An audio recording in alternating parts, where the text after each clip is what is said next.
Hey everyone, today we will show you how to refund an order in Shopify.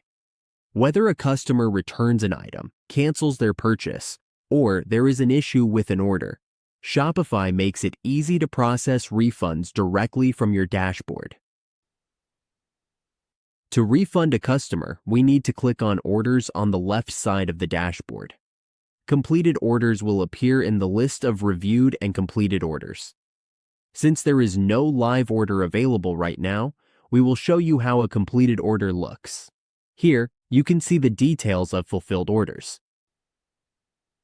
To refund a customer, let's select one so we can walk through the process.